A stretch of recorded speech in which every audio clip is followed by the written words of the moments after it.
Masih bersama Sapa Indonesia Malam, ada Wakil Ketua Umum Jokowi Mania Andi Azwan, lalu penuding ijazah palsu Jokowi Rismon Sianipar, dan Direktur Eksekutif Trias Politika Agung Baskoro. Saya tadi menindaklanjuti pernyataan Mas Agung yang bilang bahwa berdasarkan analisisnya sepertinya memang tidak bisa dipisahkan ada antara operasi-operasi tertentu, terutama operasi politik yang seperti singgung Pak Jokowi. Nah kalau gitu saya tanyakan ke Bung Andi juga. Bung Andi, Anda tahu operasi-operasi soal yang Anda katakan tadi memang ada motif politik begitu? Anda tahu ada operasi-operasi tertentu dan siapa yang mengoperasikannya kira-kira Bung Andi?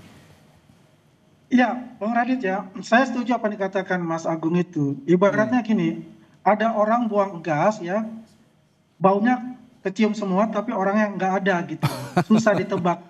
Seperti itulah analoginya gitu loh. Yang jelas memang ada hal-hal seperti itu ya. Kenapa? Karena rangkaiannya ini itu berkesinambungan gitu loh. Jadi backdoornya ini memang luar biasa untuk itu ya, untuk memanfaatkan situasi-situasi yang ada gitu. Karena itu juga dikatakan juga kan beberapa para pengamat politik yang mengatakan yang dengan argumen-argumen mereka gitu kan, ya sebagai contoh misalnya bahwa Mas Gibran itu hanya pelongo-pelongo ya, tidak bisa melakukan kegiatan-kegiatan, dan juga mendesak DPR untuk menjawab surat dari para purnawirawan. Ya itu konteksnya kita bisa lihat. Yang terakhir kan kemarin kita bisa lihat ketika Mas Suryo dan kawan-kawan itu ada hadir pula di situ kan, ada Mayor Jenderal Sunarko di situ kan, ada Pak Rajasa juga di situ kan, dari perwakilan dari Purnawirawan ABRI, dan juga ada lagi ini, ada Pak Said Didu di situ. Saya juga bingung apa konteksnya dia bergabung di situ gitu. Ya kan?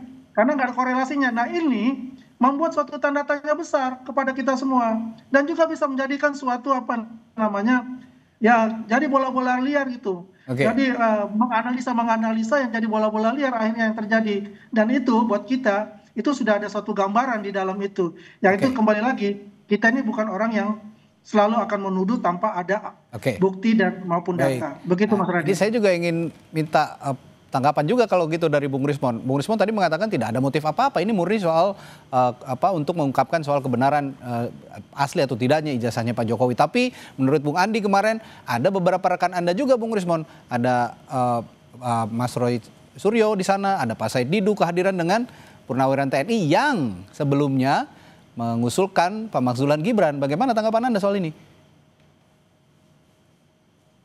Bung Rismon? Ya, Bang. Ya. Iya, aduh, ini narasinya terlalu liar sekali, apalagi untuk saya ya.